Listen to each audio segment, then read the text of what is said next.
sedikit, yaitu nanti bagaimana tentang proses untuk pelaksanaan CBT-nya. Nah, untuk proses pelaksanaan CBT-nya itu nanti akan ada 2 tahap dan 2 bagian, Bapak Ibu sekalian. Yaitu yang pertama itu dari proses untuk uji akademis ya, ataupun tes potensi belajar dan juga tes potensi akademik.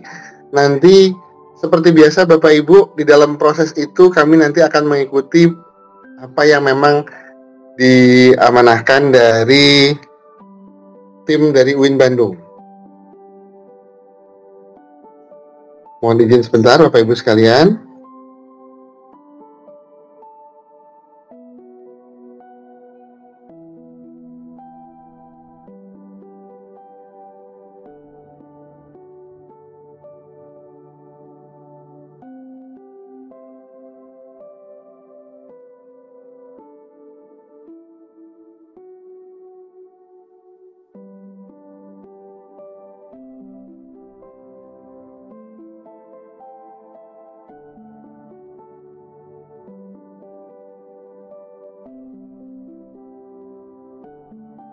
Oke, kita lanjut ke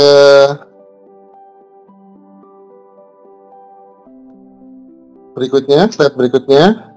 Nah, Bapak Ibu sekalian, jadi untuk melihat di sini adalah proses-prosesnya nanti yang akan berjalan. Yang pertama itu adalah proses sinkron data, di mana sinkron data itu nanti dari proses pendaftaran ataupun registrasi nanti akan disinkronkan dengan sistem untuk CBT-nya.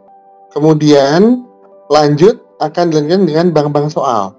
Untuk bank soal nanti kami juga akan mengarah kepada kebutuhan yang memang ataupun soal yang telah diberikan dari tim soal, yaitu tidak lain oleh Pak Dekan, Profesor Fahri.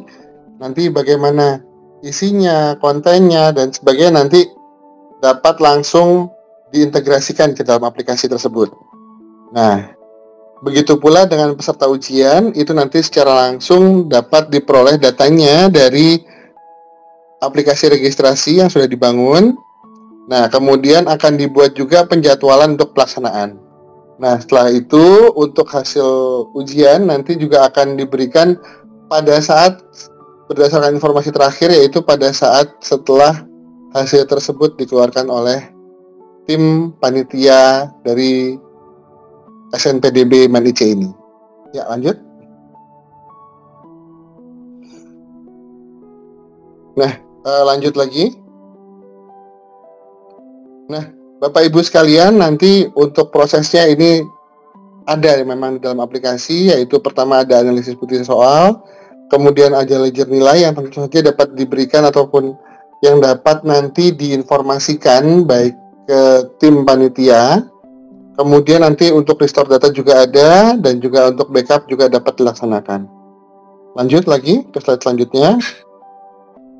Nah, ini kemudian untuk proses interface-nya, salah satu contohnya. Terus kemudian lanjut lagi. Nah, di dalamnya, dalam aplikasi ujian ini apa saja yang ada? Yang pertama itu ada publikasi. Publikasi itu untuk memberikan informasi Bapak Ibu kepada nanti para peserta ujian dari para peserta ujian di untuk SNPDB MAN-IC ini, sehingga nanti berbagai informasi kemudian data-datanya pribadi itu nanti dapat ditampilkan juga kepada para peserta. Nah, kemudian konfigurasi itu nanti ada pada bagian administrator, kemudian nanti untuk rekap nilai juga ada di administrator juga, kemudian pengelolaan data belajar, kemudian mata pelajaran nanti apa yang akan diujikan, kemudian mata pelajaran dan lain-lainnya itu ada. Terus lanjut slide berikutnya. Nah, ini adalah contohnya tampilan profil untuk pesertanya. Jadi di dalamnya itu ada biodata, asal lembaga, kemudian pelaksanaannya kapan saja, ya kan? Itu ada semua informasinya dalam aplikasi. Lanjut. Nah, ini adalah proses untuk soalnya. Itu nanti yang soal-soal yang sudah diinputkan melalui tim pembuat soal nanti dapat direview, kemudian dapat dilihat pada aplikasi di pengelolaan soal. Lanjut. Nah, ini nanti kontrol ujiannya seperti ini. Itu sudah disiapkan juga. Lanjut lagi. Nah, Bapak Ibu mungkin ini tampilannya, yaitu tampilan halaman ujian. Di tampilan ujian ini, itu bisa dilihat bahwa di sini ada untuk tampilan soalnya di sisi sebelah kiri, kemudian di bawahnya itu ada pilihannya. Khusus untuk soal-soal yang sudah dijawab, itu nanti warnanya akan berubah menjadi biru, Bapak Ibu. Nah, kemudian nanti ada pula yang soalnya itu kalau misalkan berwarna kuning, itu kalau ada jawaban ragu-ragu. Karena di bawahnya itu selain ada tombol untuk menjawab, ada juga kalau misalkan ragu-ragu, itu ada tambahan untuk tombol ragu-ragunya. Lanjut. Nah, ini ada tampilannya. Simpan dan lanjut. Oke, dan lanjut. Ada juga tombol ragu-ragu. Oke. Nah, ini adalah contoh-contoh halaman soalnya untuk contoh misalkan benar salah. Nah, ini ada contohnya misalkan ada beberapa soal mana yang dapat dianggap benar. Nah, ini seperti ini bentuk soalnya. Nah, kemudian ada juga soal menjodohkan.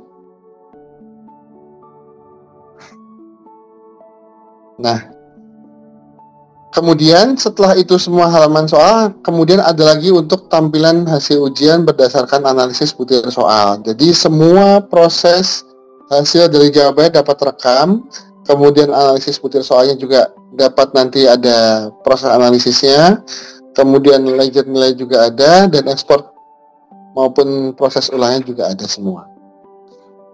Lanjut lagi. Nah, mungkin demikian Bapak Ibu sekalian. Nah, ini adalah beberapa konsep dari ujian CBT yang memang nanti akan kami usung ke depannya, dan juga ini nanti ke depan akan ada juknisnya. Ini mohon izin kalau misalkan kami cepat karena memang ada beberapa bagian yang memang sudah mulai untuk sholat Jumat ya Bapak Ibu ya, kelihatannya seperti itu. Jadi, dan nanti untuk prosesnya secara detailnya mungkin akan dituangkan ke juknis. Mungkin demikian Bapak Ibu sekalian.